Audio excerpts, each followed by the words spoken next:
Olá, sejam bem-vindos ao Direito Sem Fronteiras. Raça, cor, origem e idade, estes são alguns dos fatores apontados como discriminatórios na área trabalhista. No âmbito internacional, o combate veio por meio da assinatura de tratados. E é sobre isso que vamos conversar no programa de hoje.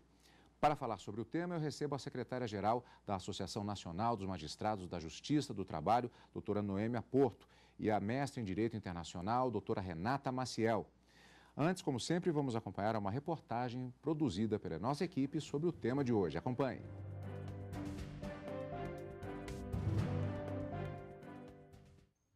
O primeiro emprego de Samuel marcou a vida do rapaz, não pela carteira assinada e direitos trabalhistas assegurados, mas por ter sido o lugar onde ele sofreu discriminação. Samuel correu o risco de perder uma promoção no restaurante onde trabalhava por conta da sua orientação sexual. Era como se o fato de eu ser gay pudesse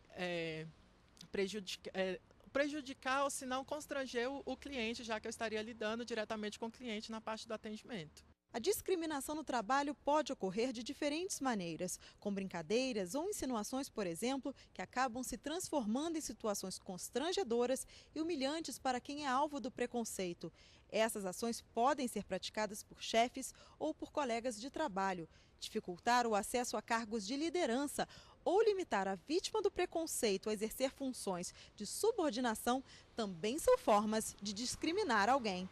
Eu acho que quem é negro, quem é mulher, sempre vai ouvir esse tipo de piadinha, sempre vai ter esse tipo de...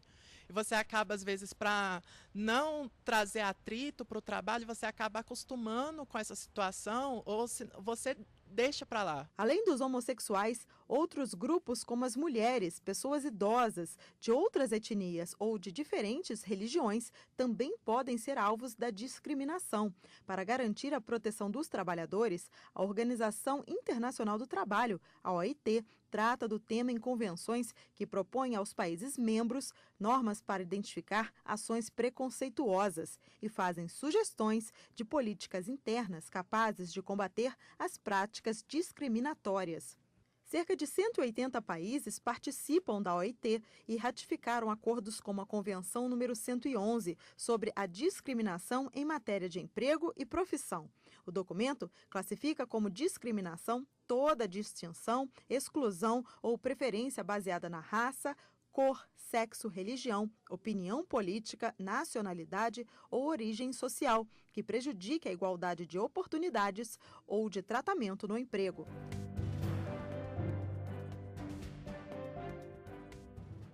Bom, antes de mais nada, eu agradeço a presença de ambas aqui nos estúdios da TV Justiça para falarmos a respeito desse tema, que, como vimos, na verdade, ele ultrapassa as fronteiras da própria nação, porque se fala muito a respeito da questão da discriminação, mas, na verdade, ela é regida, inclusive, por convenções internacionais. Daqui a pouquinho, Convenção 111 da OIT. Se você queria saber do que se trata, essa é a hora. Mas antes, uma questão conceitual. Eu achei bastante interessante uma frase que foi colocada antes mesmo de começarmos a entrevista, que é: igualdade não é homogeneidade. De que maneira isso rege esse conjunto até de tratativas que existem internacionalmente neste século XXI sobre essa questão da discriminação? De fato, a questão da igualdade é uma questão universal. Tradicionalmente se imaginava que o direito a ser igual era o direito de ser igual. E atualmente, já no século XXI, houve uma mudança bastante radical no conceito de igualdade. Igualdade é o direito de ser diferente. Apenas que nós temos o direito de que esta diferença não seja utilizada como um modo de discriminação, como um modo de um acesso não igualitário aos bens de cidadania. Então, o que é ser igual? Igual é o direito de ser diferente, mas ainda assim ter acesso igualitário aos bens de cidadania. Eu vou insistir um pouco agora exatamente naquele ponto que eu já adiantei, que é com relação à Convenção 111 da OIT. Do que trata essa Convenção 111 da Organização Internacional do Trabalho? É sobre especificamente a discriminação? Exato, ela é a principal normativa internacional do trabalho sobre o tema da igualdade e da discriminação. O Brasil ratificou essa convenção já desde de meados da década de 60, portanto, ela rege o tema no Brasil há mais de 40 anos e é uma convenção que especificamente dita a questão do que é discriminar. Centralmente, a gente pode dizer que discriminar é usar alguma das diferenças baseadas, por exemplo, em raça, gênero, idade, origem social, credo, partido político, para inferiorizar alguém no acesso à ocupação e ao emprego decente. Agora, doutora Renata, é uma questão bastante interessante, a doutora Noemi até falou a respeito do fato que são 40 anos em que há essa regência, particularmente no que se trata do Brasil, mas nós vivemos no século XXI uma realidade um pouco diferente de 40 anos atrás, quando temos as chamadas ações afirmativas. É uma situação diferenciada em termos até históricos e em termos contextuais do que vivemos hoje.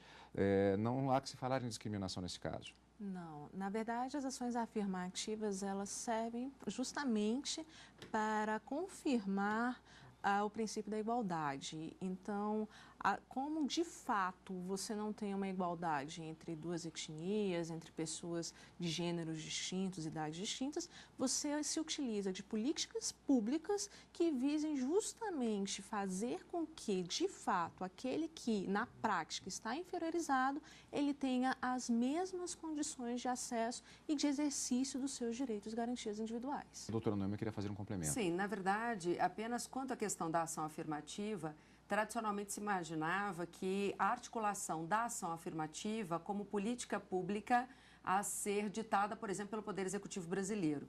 Mais recentemente, já no século XXI, a gente tem um papel muito importante, tanto do Ministério Público quanto do Poder Judiciário, na efetivação dessas que nós chamamos ações afirmativas. No campo do trabalho, por exemplo, nós temos atuações, principalmente do Ministério Público do Trabalho, questionando na iniciativa privada a presença de discriminação. Por exemplo, setores econômicos brasileiros com uma predominância de contratação de homens e de homens brancos, ou a predominância de contratação de mulheres, mas para funções inferiorizadas, e a contratação de homens apenas para as funções de gerência. Esses são aspectos hoje, embora da iniciativa privada, que preocupam tanto o Ministério Público do Trabalho quanto o Poder Judiciário brasileiro. Há um certo consenso, depois de 40 anos, ainda mais em relação a alguns desses princípios, com essas mudanças, como é o caso da ação afirmativa, que vão decorrendo ao longo do tempo. Mas a questão é, tratando-se de países diferentes e culturas diferentes, às vezes o que é especificamente em relação à discriminação pode ser considerado discriminatório numa determinada cultura, em outra aquilo seria, digamos, considerado natural. Existe esse tipo de adversidade, de obstáculo na aplicação da Convenção 111 da OIT em relação a alguns países? O que acontece com a Convenção 111 acontece com toda a normativa internacional de direitos humanos, que é o paradoxo. Se, por um lado, ela é universalizante quanto aos seus princípios, por outro, ela necessita da realidade local para ser aplicada. Eu não consigo dizer para a generalidade de 180 países do mundo, por exemplo, o que é discriminação de nível racial. Eu preciso das realidades locais para saber se em determinada localidade aquilo pode ser considerado um discrimining racial, ou de gênero, ou de sexo, ou de outra natureza.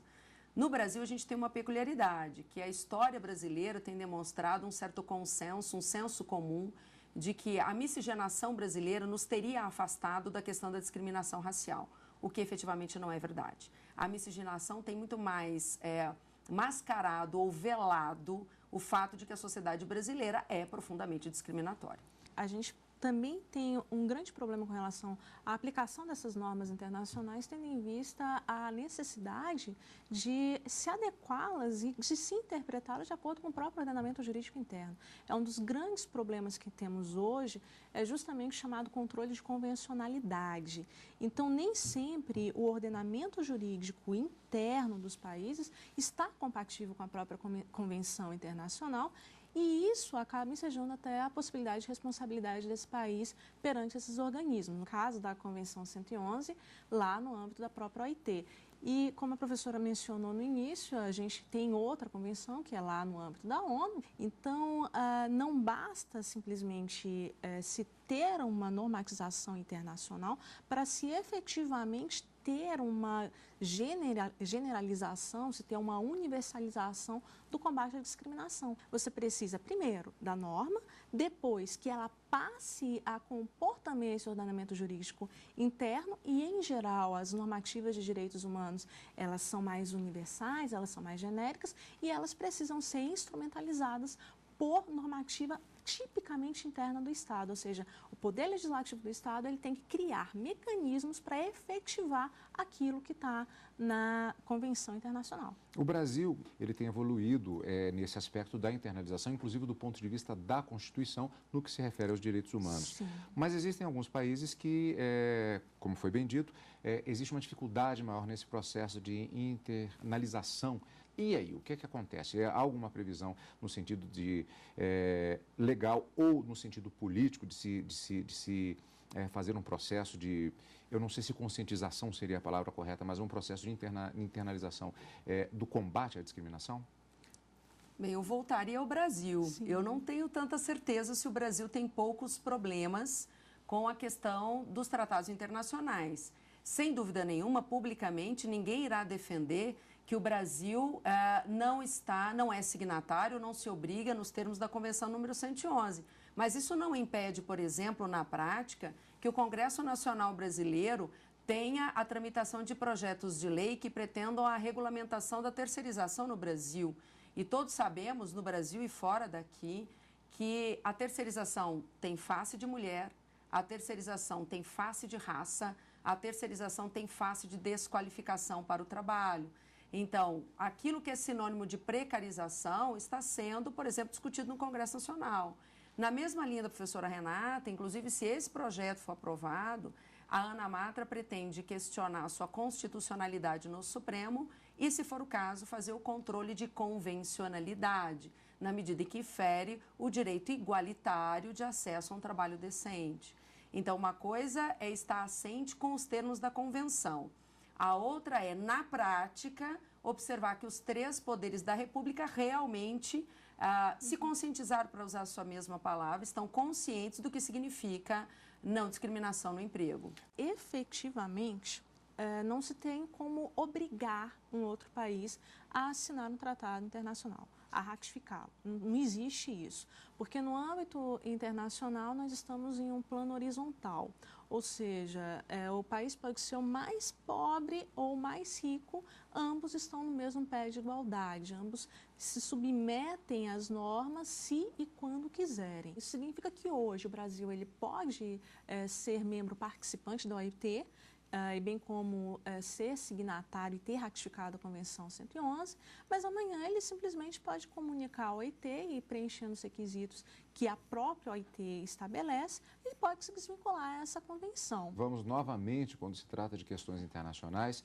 bater naquela velha questão sobre o universalismo e o relativismo cultural, que acaba sempre incidindo nesse grande debate do mundo globalizado. E vai ser justamente o tema, como eu já havia adiantado, que eu gostaria de iniciar o nosso próximo bloco do nosso programa de hoje, exatamente sobre o país não é obrigado a assinar. Às vezes ele até assina, mas às vezes a sua realidade interna ela precisa ser mais trabalhada. Sobre isso nós vamos continuar conversando dentro do nosso tema de hoje do Direito Sem Fronteiras, logo depois do intervalo. Não saia daí. A 13ª edição do Congresso Brasileiro de Direito Constitucional Aplicado será realizada nos dias 28 e 29 de agosto. O evento vai abordar a liberdade de imprensa, o planejamento econômico, a improbidade administrativa, o regime jurídico dos direitos sociais e o futuro do direito constitucional. As palestras serão ministradas no Centro de Convenções da Bahia. As inscrições devem ser feitas pelo site www.portalmultipla.com.br.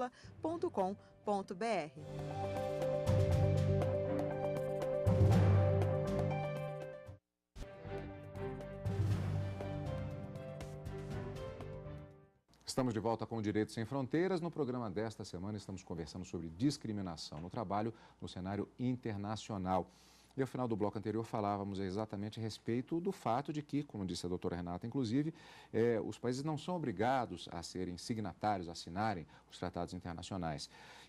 Mas muitas vezes assinam e na hora da aplicação efetivamente daquilo que está previsto, a realidade cultural às vezes se transforma num elemento de adversidade.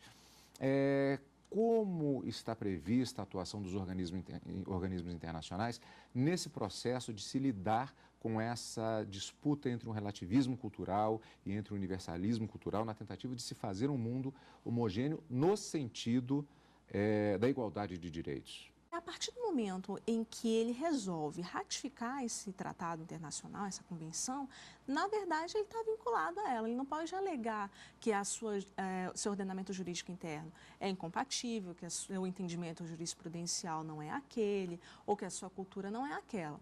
Para que ele deixe de cumprir aquilo que está naquela convenção, ele necessariamente precisa fazer um procedimento de retirada daquele tratado internacional, que é o procedimento da denúncia, que é um procedimento inverso ao da ratificação. No caso da OIT, por exemplo, as entidades de trabalhadores e de empregadores, elas podem fazer uma denúncia, e nesse sentido, denúncia é uma comunicação e não no sentido de retirada, a própria OIT afirmando que o Estado, por exemplo, no caso Brasil, está deixando de cumprir com aquela convenção que ele é parte. Então, dessa forma, tem todo um procedimento.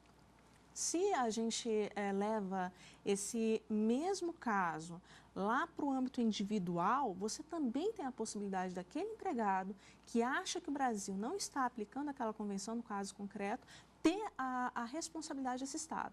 Então, por exemplo, imagina que é um indivíduo que está sofrendo discriminação por cor dentro do seu ambiente de trabalho. Ele buscou o judiciário brasileiro, muito pelo contrário, disse que estava tudo certo, tudo mais. Chegamos até o Supremo, não cabe mais recurso, ou seja, não tem como mais utilizar o ordenamento jurídico brasileiro e nem a jurisdição nacional.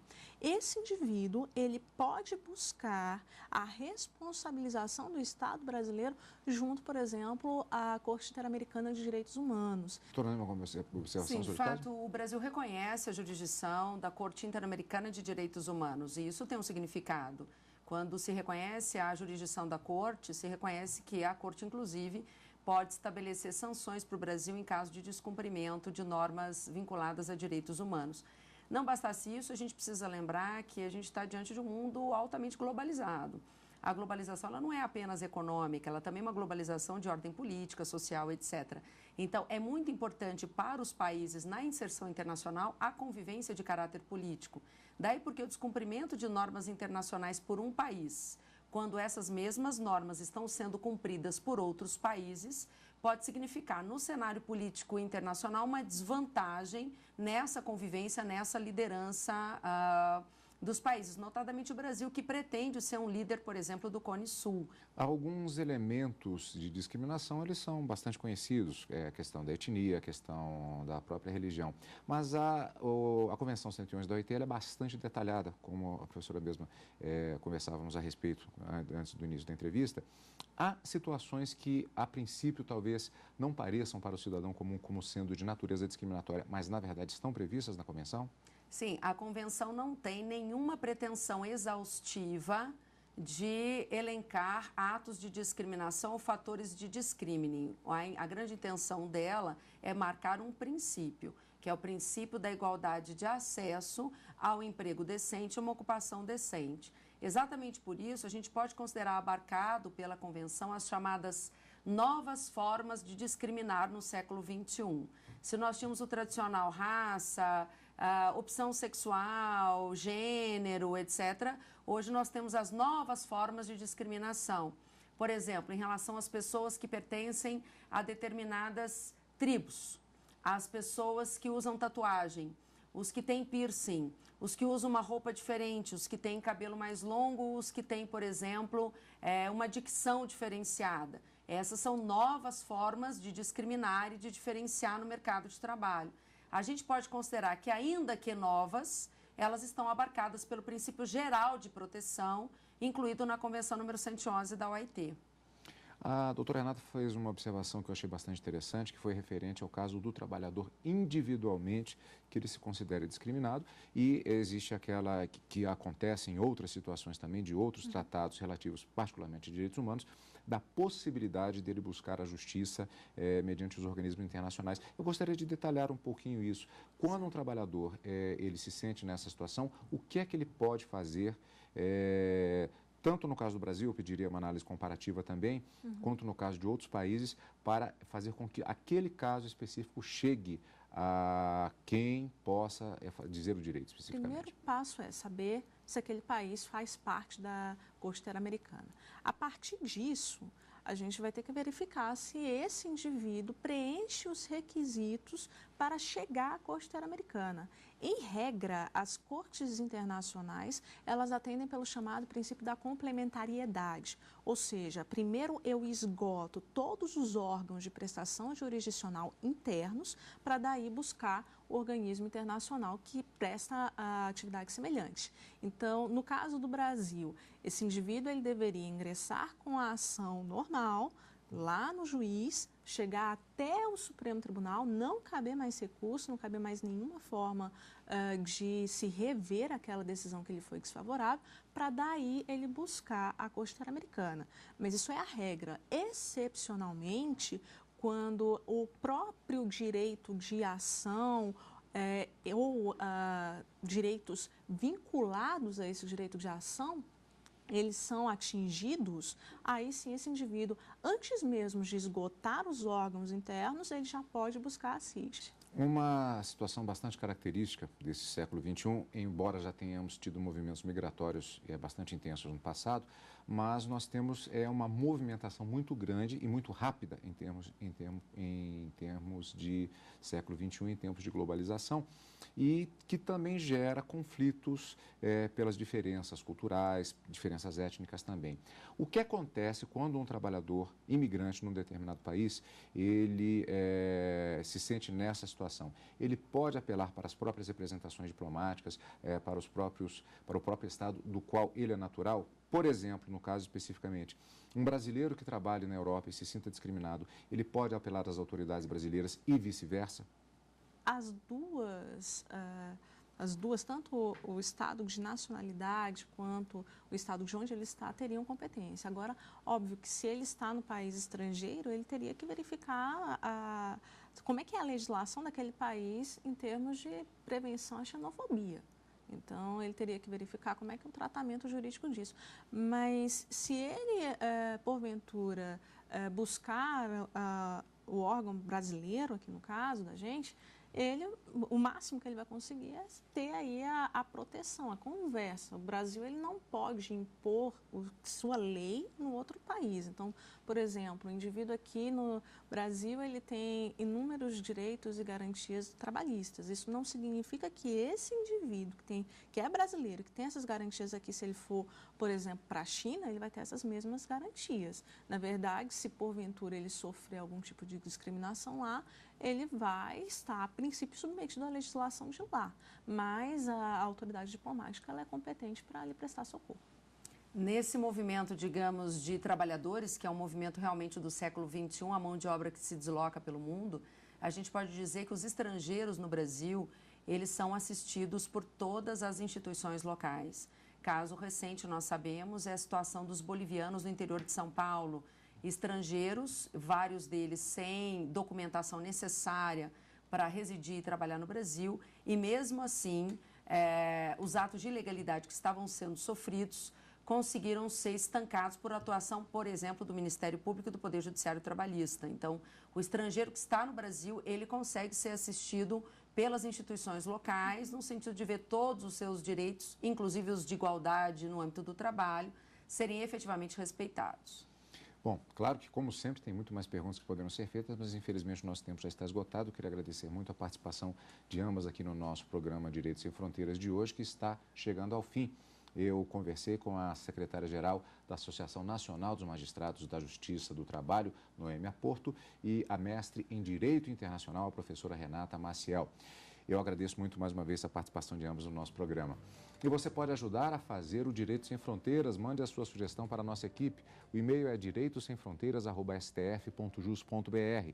E para rever esta e outras entrevistas, acesse o nosso site www.tvjustiça.jus.br.